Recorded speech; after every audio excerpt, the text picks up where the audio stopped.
यह एक छोटे से राज्य की कहानी है जहां राजा और रानी की एकमात्र संतान एक प्यारी सी राजकुमारी थी। उसका नाम थी अदिति। अदिति राजा की प्रिय बेटी थी और राजा के दिल में उसके लिए एक असीम प्यार था। राज्य के हर कोने में अदिति का नाम लिया जाता था क्योंकि वह इतनी सुंदर और दयालु थी कि कोई भी उसे देखे बिना रह नहीं सकता था। राजा अपने प्रिय बेटी के लिए कोई भी कदम उठाने को तैयार रहता था, चाहे वह राज्य के किसी भी हिस्से में हो या फिर कुछ भी हो।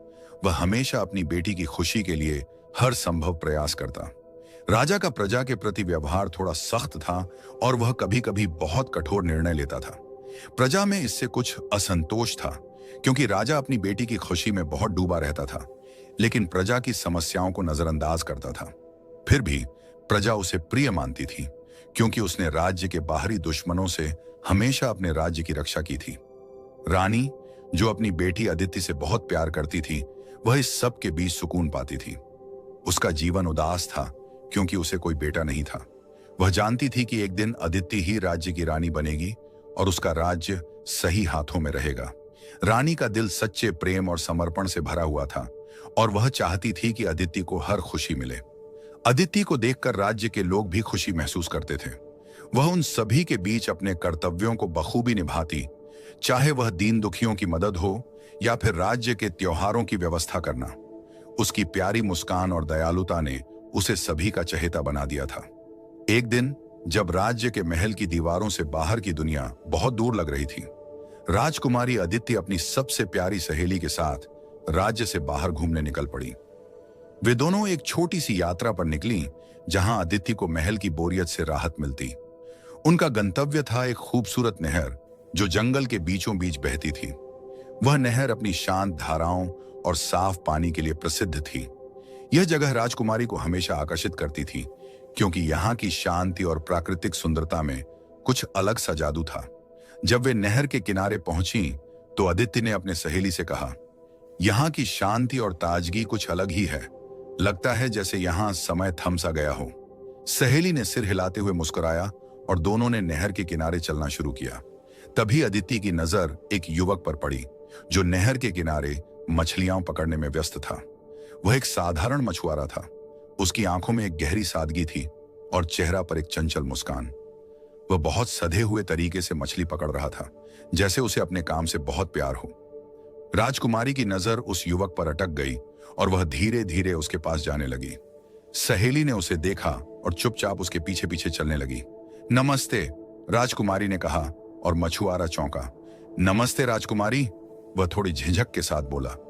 वह समझ गया था कि यह वही राजकुमारी है जिसके बारे में उसने कई बार सुना था। आप यहाँ मछलियां पकड़ते हो? अदिति ने उसकी कामकाजी जीवन शैली को देखा और पूछा। जी हाँ राजकुमारी, उसने जवाब दिया। ये मेरा पेशा है। मुझे अपनी मछलियां पकड़ने का बहुत शौक है। यहाँ का पानी मुझे शांति और सुकून देता है। कितनी अद्भुत बात है, अदिति ने उत्साहित होकर कहा। मुझे तो महल के अंदर इतने दिन से बैठते हुए भी कभी ऐसा सुकून नहीं मिला। उनकी बातों में धीरे धीरे एक गहरी बातचीत का सिलसिला शुरू हो गया। दोनों की बातें बहुत स्वाभाविक और दिलचस्प हो रही थीं। राजकुमारी अदिति को एहसास हुआ कि इस साधारण मछुआरे में कुछ खास बात थी जो उसे खींच रही थी। अदिति और मछुआरे की मुलाकात रोजाना होने लगी। वे एक दूसरे से अपनी जिंदगी की बातें करने लगे। मछुआरा उसे अपने कठिन जीवन और संघर्षों के बारे में बताता, जबकि अदिति अपनी राजसी जिंदगी और महल के अंदर के अकेलेपन के बारे में साझा करती। उनके बीच की दोस्ती दिन ब दिन गहरी होती जा रही थी, लेकिन अदिति को यह एहसास भी था कि वह एक राजकुमारी है और उनका रिश्ता समाज के नियमों और सीमाओं के अधीन था। राजकुमारी अदिति और मछुआरे के बीच की दोस्ती दिन ब दिन गहरी होती चली गई। दोनों के बीच की मुलाकातों का सिलसिला बढ़ता गया और अदिति महसूस करने लगी कि इस साधारण मछुआरे से मिलने में उसे जो सुकून मिलता है वह महल और उसके शाही जीवन में नहीं था। उसने धीरे धीरे अपनी सहेली से भी यह बात छुपाना शुरू कर दिया और वह मछुआरे से मिलने के लिए बहाने तलाशने लगी। राजकुमारी ने एक दिन सोचा, अगर मैं मछली बेचने के बहाने उसे महल में बुलाऊं तो क्या होगा। महल में मछली का व्यापार था और राजकुमारी को यह एक अच्छा बहाना लगा। वह जानती थी कि वह मछुआरे को बिना किसी संकोच के महल में बुला सकती थी। एक दिन जब मछुआरा नहर के किनारे मछलियां पकड़ रहा था, राजकुमारी अपने सेठी के साथ वहां पहुंची। मछुआरे को देखकर उसने मुस्कुराया और कहा, मैं चाहती हूं कि आप अपनी ताजगी और शानदार मछलियां महल में लाकर बेचें। क्या आप कल सुबह महल आएंगे? मछुआरा थोड़ी देर चुप रहा, फिर उसने सहजता से कहा, यदि यह आपके लिए ठीक हो तो मैं कल सुबह आ सकता हूं। राजकुमारी ने खुश होकर कहा, यह बहुत अच्छा होगा। महल में लोग हमेशा ताजे मछली की तलाश में रहते हैं और आपकी मछलियां सबसे बेहतरीन हैं। अगले दिन मछुआरा सुबह सुबह महल में आया। राजकुमारी ने उसे एक विशेष स्वागत दिया और महल के बगीचे में उसे एक जगह पर मछलियां बेचने का अवसर दिया। दोनों का मन गहरे विचारों और हंसी मजाक में खो गया। वे अपनी मुलाकातों को और गहराई से समझने लगे। अदिति मछुआरे से उसकी कठिनाइयों, उसके सपनों और उसकी सरल जिंदगी के बारे में और जानने लगी, जबकि मछुआरा राजकुमारी से उसकी शाही जिंदगी की असलियत और अकेलेपन को समझने लगा।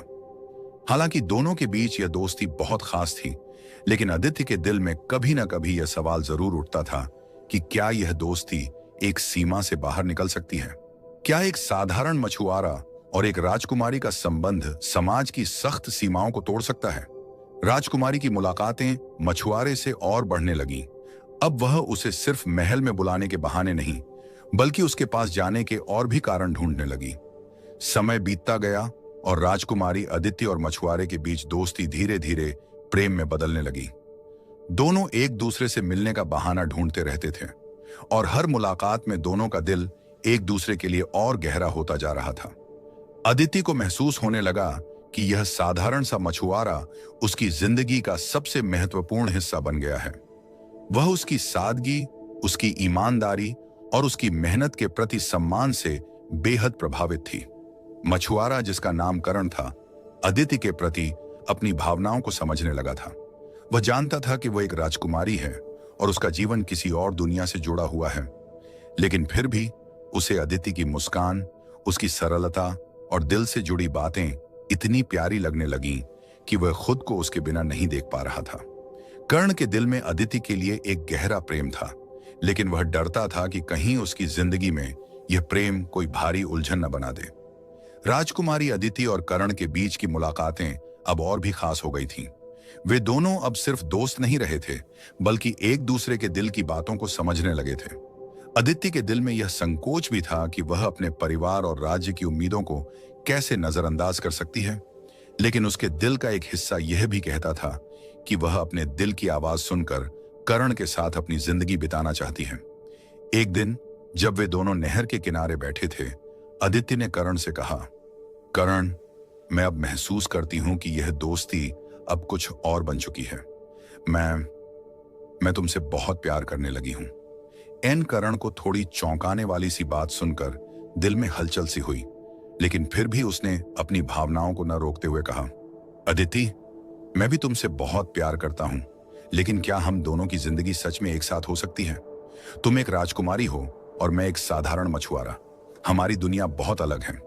अदिति ने उसका हाथ जेंटली पकड़ते हुए कहा, तुम सही हो कर्ण, हमारी दुनिया अलग हो सकती है, लेकिन हमारा प्यार सच्चा है। हम दोनों एक दूसरे से जुड़ चुके हैं और मुझे इस प्यार को जीने का पूरा अधिकार है। कर्ण ने उसकी बातों को दिल से महसूस किया और अब वह भी समझ गया कि वह अदिति के बिना अपना जीवन नहीं सोच सकता था। दोनों के बीच एक गहरा रिश्ता बन चुका था, जिसमें प्यार, विश्वास और समझदारी थी। हालांकि अदिति जानती थी कि यह रिश्ता सिर्फ उनके बीच नहीं है, बल्कि पूरे राज्य और उसके परिवार से जुड़ा हुआ है। उसे अपने पिता और मां के निर्णयों का भी सामना करना पड़ेगा और यह एक कठिन राह हो सकती थी। एक दिन राजकुमारी अदिति नहर के किनारे पहुंची, जहां वह अक्सर कर्ण से मिलती थी, लेकिन आज कर्ण वहां नहीं था। वह कुछ समय तक इंतजार करती रही, लेकिन जब वह नहीं आया तो उसके मन में चिंता बढ़ने लगी। यह पहली बार था जब कर्ण समय पर न आया था और अदिति को महसूस हुआ कि शायद कुछ गड़बड़ हो सकती है। अदिति ने नहर के पास कुछ लोग खड़े देखे और उनसे पूछा, क्या आप लोगों ने कर्ण को देखा है? वह आज क्यों नहीं आया? एक व्यक्ति ने थोड़ी सी निराशा के साथ कहा, राजकुमारी, आज सुबह से ही कर्ण कहीं नहीं दिखा। हमें तो पता नहीं कि वह कहां गया है, लेकिन शायद उसे कोई जरूरी काम हो। अदिति का दिल घबराया हुआ था। वह सोची, क्या हो सकता है? क्या कुछ बुरा हुआ है? और बिना ज्यादा सोचे समझे वह वहां से जल्दी जल्दी निकल पड़ी और उसने तय किया कि वह कर्ण के घर तक जाएगी। उसने एक साधारण सी वेशभूषा धारण की ताकि वह आसानी से घूमे फिरे और कोई उसे पहचान न सके। राजकुमारी अदिति अपने कदमों से तेजी से आगे बढ़ती हुई उस छोटे से गांव की ओर चली गई जहां करण का घर था। गांव के लोग अदिति को देख चौंके, लेकिन उसे पहचानने में देर न लगी। एक बुजुर्ग महिला जो सड़क के किनारे खड़ी थी ने देखा और आदर से बोली, राजकुमारी, क्या आप यहां अकेले आई हैं? अदिति ने मुस्कुराकर कहा, हाँ, मैं करण से मिलने आई हूं। क्या आप मुझे उसके घर का रास्ता बता सकती हैं? महिला ने उसकी तरफ एक गहरी नजर डाली और फिर धीरे से कहा, वह कुछ दिनों से बीमार था राजकुमारी, वह शायद घर पर ही होगा। अदिति के दिल में एक हलचल सी हुई। वह तुरंत महिला का धन्यवाद करती हुई करण के घर की ओर बढ़ गई। जब वह करण के घर पहुंची तो उसका दिल धड़कते हुए जोर जोर से बेजुबान हो रहा था। घर एक साधारण सा कच्चा घर था जिसमें बाहर से कोई खास बात नहीं दिखती थी, लेकिन अदिति जानती थी कि यही वह घर है जहां करण रहता है। उसने दरवाजा खटखटाया और कुछ ही क्षणों में करण की मां बाहर आई। उसने आश्चर्य से राजकुमारी को देखा और फिर आदर से कहा, राजकुमारी, आप यहां? जी हां, अदिति ने कहा। क्या करण ठीक है? मैं उसे देखना चाहती हूं। करण की मां, जो कुछ परेशान सी दिख रही थी, बोली, राजकुमारी, मेरा बेटा बीमार है। वह आजकल बहुत कमजोर महसूस कर रहा है। शायद आप कुछ मदद कर सकती हैं। अदिति का दिल दर्द से भर गया। वह अंदर गई और देखा कि करण बिस्तर पर लेटा हुआ था। उसकी आंखों में एक थका हुआ सा आभास था। अदिति ने धीरे से उसके पास बैठकर कहा, करण, तुम ठीक हो? तुम्हारी तबीयत खराब है? करण ने थोड़ा सा मुस्कुराकर कहा, हाँ, बस थोड़ा सा बुखार है राजकुमारी, पर चिंता मत करो, यह ज्यादा कुछ नहीं है। अदिति ने उसकी नब्ज को महसूस किया और फिर कहा, तुम्हें तुरंत इलाज की जरूरत है। मैं तुम्हारे लिए कुछ दवाएं भिजवाती हूं, तुम फिक्र मत करो। करण ने उसका हाथ हल्के से पकड़ते हुए कहा, तुम्हारी देखभाल और प्रेम ही मुझे सबसे ज्यादा चाहिए अदिति। तुम यहां आई, यही मेरे लिए सबसे बड़ी दवा है। अदिति का दिल उसकी बातों से भर गया। वह जानती थी कि यह मुश्किल समय है, लेकिन वह अब पूरी तरह से करण के साथ थी और कोई भी मुश्किल उसे उससे दूर नहीं कर सकती थी। अदिति ने पूरी तन्मयता से करण की देखभाल शुरू कर दी। उसने उसकी मां से कहा, आप चिंता मत करें, मैं सब कुछ संभाल लूंगी। राजकुमारी ने तुरंत महल से दवाइयां और कुछ जरूरी सामान मंगवाए। वह अब करण के बगल में बैठी थी, उसके सिर पर हाथ रखकर उसकी तबीयत सुधारने की कोशिश कर रही थी। कई दिनों तक वह उसके पास रही, उसकी देखभाल करती रही और उसके हल्के हल्के शब्दों और मुस्कान से उसे सुकून देती रही। कुछ दिन बाद करण की तबीयत थोड़ी सुधरी और वह धीरे धीरे स्वस्थ होने लगा। आदित्य और करण के बीच यह समय और भी करीबियों का बना। वे दोनों एक दूसरे के बारे में बहुत कुछ जान चुके थे। अदिति ने करण को अपने दिल की बातों को खोला और उसने उसे बताया कि वह अब अपनी जिंदगी में उसे खोने का डर महसूस करने लगी है। करण, उसने एक दिन कहा, जब मैं तुमसे पहली बार मिली थी तो मैंने कभी सोचा भी नहीं था कि हम दोनों इस तरह एक दूसरे से जुड़ेंगे। अब मुझे यह एहसास हो रहा है कि तुम्हारे बिना मेरा दिल अधूरा है। करण ने धीरे से उसका हाथ पकड़ते हुए कहा, मुझे भी तुमसे वही महसूस होता है अदिति। तुम्हारा प्यार मेरे लिए सबसे बड़ी ताकत है। लेकिन दोनों जानते थे कि यह सब इतना आसान नहीं था।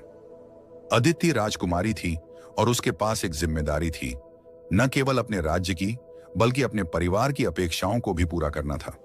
और करण एक साधारण मछुआरा था जिसकी सामाजिक स्थिति और पहचान में बहुत अंतर था। एक दिन जब अदिति महल लौटने के लिए तैयार हो रही थी, करण ने उसे रोकते हुए कहा, अदिति, तुम्हारे राज्य के लोग कभी भी हमें स्वीकार नहीं करेंगे। क्या तुम इस सब के लिए तैयार हो? अदिति की आंखों में चिंता थी, लेकिन उसने हिम्मत दिखाते हुए कहा, मैं जानती हूं कि हमारे बीच बहुत सारी मुश्किलें हैं, लेकिन अगर हम सच में एक दूसरे से प्यार करते हैं तो कोई भी दीवार हमें रोक नहीं सकती। मैं तुम्हारे साथ हूं करण, और मुझे अपने दिल की आवाज सुननी है। करण ने उसकी बातों को ध्यान से सुना और उसकी आंखों में विश्वास देखा। तुम सही कहती हो, उसने कहा, लेकिन तुम्हारा परिवार, तुम्हारा पिता, वे कभी इसे स्वीकार नहीं करेंगे। अदिति को इस बारे में सोचना पड़ा। वह जानती थी कि राजा उसके लिए बहुत प्यार करते थे, लेकिन वह कभी भी इस रिश्ते को स्वीकार नहीं करेंगे। राजा की उम्मीदें और प्रजा के प्रति उनका दायित्व उसे किसी साधारण मछुआरे से जुड़ने की अनुमति नहीं देंगे। लेकिन अदिति ने ठान लिया था कि वह अपनी प्रेम कहानी को पूरा करने के लिए हर मुश्किल का सामना करेगी। राजकुमारी ने अपनी मां से इस बारे में बात करने का निश्चय किया, क्योंकि वह जानती थी कि रानी ही उसकी एकमात्र ऐसी शख्स है जो उसे समझ सकती थी। रानी ने उसकी बातों को गंभीरता से सुना और कहा, अदिति, तुम्हारा प्यार सच्चा है और मैं जानती हूं कि तुम जो महसूस कर रही हो वह बहुत महत्वपूर्ण है, लेकिन तुम्हारे पिता, वे कभी इसे नहीं समझेंगे। अदिति ने कुछ पल चुप रहकर कहा, मां, मैं अपने दिल की बात सुनना चाहती हूं। मैं कर्ण से प्यार करती हूं और मुझे लगता है कि यही मेरी सही राह है। रानी ने गहरी सांस ली और फिर कहा, अगर तुम सही मायने में यह राह चुनती हो तो हमें यह तय करना होगा कि तुम्हारे पिता को कैसे बताया जाए। यह आसान नहीं होगा, लेकिन मैं तुम्हारे साथ हूं। अदिति और उसकी मां ने मिलकर एक योजना बनाई कि वे कैसे राजा को इस रिश्ते के बारे में बताएंगे, लेकिन उन दोनों को यह भी पता था कि राजकुमारी के इस फैसले का राज्य पर भी असर पड़ेगा।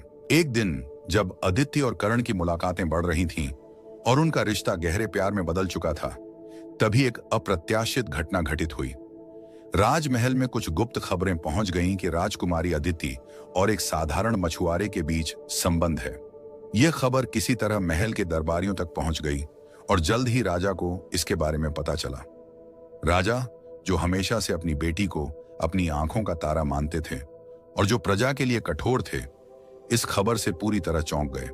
उन्हें यह स्वीकार करना कठिन था कि उनकी प्रिय बेटी एक साधारण मछुआरे से प्यार कर रही थी। राजा को यह लगा कि यह रिश्ते उनके राजसी गौरव और प्रतिष्ठा के खिलाफ है। राजा ने गुस्से में आते हुए आदेश दिया, इस मछुआरे को पकड़ो और तुरंत महल में लाओ। राजकुमारी ने यह शर्मनाक काम किया है और उसे इसका परिणाम भुगतना होगा। राजा के आदेश के बाद महल के सैनिकों ने तुरंत कार्रवाई की। वे गांव पहुंचे और कर्ण को गिरफ्तार कर लिया। कर्ण, जो अभी ठीक से स्वस्थ भी नहीं हो पाया था, अचानक सैनिकों के हाथों पकड़ लिया गया। वह बुरी तरह चौंका और घबराया हुआ था, लेकिन सैनिकों ने उसे किसी भी विरोध का मौका न देते हुए पकड़ लिया और महल की ओर ले जाने लगे। इस दौरान अदिति को जब यह खबर मिली तो उसका दिल दहल गया। उसे विश्वास नहीं हो रहा था कि उसका प्यार कर्ण सैनिकों के हाथों पकड़ लिया गया था। वह दौड़ते हुए महल में आई और देखा कि कर्ण को सैनिक बंधन में बांध कर ले जा रहे थे। वह तुरंत उनके सामने आ गई और जोर से कहा, रुको, उसे छोड़ दो। राजा, जो अपनी कक्ष में बैठा था, यह सब देख रहा था। उसने गंभीर आवाज में कहा, अदिति, तुमने यह क्या किया है? यह मछुआरा तुम्हारी जगह नहीं है। वह हमारी दुनिया से बाहर है। तुम एक राजकुमारी हो और तुम्हें इस तरह की जिंदगी नहीं जीनी चाहिए। अदिति ने रोते हुए कहा, पापा, मुझे समझाइए, मैं उसे अपनी जिंदगी से प्यार करती हूं। क्या यह सच है कि हमारे बीच इस प्यार का कोई स्थान नहीं हो सकता? राजा का चेहरा कठोर हो गया। उसने अपनी आवाज को और तेज करते हुए कहा, तुमने अपनी जिंदगी का रास्ता खुद चुना है, लेकिन मैं इसे स्वीकार नहीं कर सकता। यह एक ऐसा अपराध है जो हमारे राज्य की प्रतिष्ठा को नुकसान पहुंचाएगा। कर्ण, जो अब महल में बंद था, अदिति को देख रहा था। उसका दिल टूटा हुआ था, लेकिन वह जानता था कि वह राजकुमारी से बहुत प्यार करता है। मैं कोई अपराधी नहीं हूं, उसने धीमे से कहा। मैंने सिर्फ उससे प्यार किया है जो मेरे दिल में था। राजा ने गुस्से में आकर कहा, तुम एक साधारण मछुआरे हो और तुम्हारा राजकुमारी के साथ कोई संबंध नहीं हो सकता। अब तुम पर राजद्रोह का आरोप लगेगा और तुम महल से बाहर फेंके जाओगे। अदिति के दिल में गहरी पीड़ा थी। वह समझ नहीं पा रही थी कि वह अपने पिता के खिलाफ जाकर कर्ण के साथ अपनी जिंदगी कैसे जी सकती थी। लेकिन एक बात थी जो वह जानती थी, वह कर्ण को कभी अकेला नहीं छोड़ सकती थी। अदिति ने तुरंत निर्णय लिया और राजा के सामने खड़ी होकर कहा, अगर आप उसे सजा देंगे तो मैं भी अपना राज्य छोड़ दूंगी। मैं अपने दिल के साथ, अपने प्यार के साथ रहना चाहती हूं। राजा, जो अपनी बेटी की आंखों में दृढ़ता और प्यार देख चुका था, थोड़ी देर के लिए चुप हो गया। वह राजकुमारी की वफादारी और प्यार को देख रहा था, लेकिन उसकी मानसिकता और समाज की परंपराएं इसे स्वीकार नहीं कर पा रही थीं। राजा ने गहरी सांस ली और कहा, तुम दोनों की राह अलग है। मैं इस रिश्ते को कभी स्वीकार नहीं करूंगा। तुम्हें एक अंतिम विकल्प दिया जाता है, या तो तुम राजमहल में रहोगी और अपने कर्तव्यों को निभाओगी, या फिर तुम उस मछुआरे के साथ अपनी जिंदगी चुन सकती हो, लेकिन इसका परिणाम तुम्हें भुगतना होगा। अदिति ने अपने पिता की बातों को सुना और उसकी आंखों में एक ठान लिया हुआ भाव था। वह जानती थी कि यह निर्णय उसकी जिंदगी का सबसे कठिन था, लेकिन वह खुद से सच्ची थी। उसने कड़ा निर्णय लिया और कहा, मैं कर्ण के साथ अपना भविष्य चुनूंगी। पिता, मैं जानती हूं कि यह निर्णय कठिन है, लेकिन मेरा दिल यही चाहता है। राजा ने गहरी सांस ली और अपनी बेटी के फैसले को देखा, जो पूरी तरह से दृढ़ थी। अदिति की आंखों में ऐसा आत्मविश्वास और प्यार था जिसे वह नकार नहीं सकते थे, लेकिन फिर भी राजा के मन में वह संकोच और क्रोध था, जो इस रिश्ते को स्वीकृति देने में उन्हें रुकावट डाल रहा था। राजा ने थोड़ी देर चुप रहने के बाद कहा, ठीक है, अगर तुम दोनों अपने फैसले पर अडिग हो, तो मुझे तुम्हारी सच्चाई और अपने कर्तव्यों को साबित करने का एक मौका चाहिए। अदिति और कर्ण दोनों हैरान थे। कर्ण ने पूछा, क्या आप मुझे यह मौका देंगे महाराज? राजा ने कड़क आवाज में कहा, मैं तुम्हारे प्यार को स्वीकार नहीं कर सकता, लेकिन अगर तुम अपनी बहादुरी और निष्ठा को साबित कर सको तो मैं तुम्हारे प्रति अपना विचार बदल सकता हूं। तुम्हें मेरे राज्य के लिए कुछ साबित करना होगा।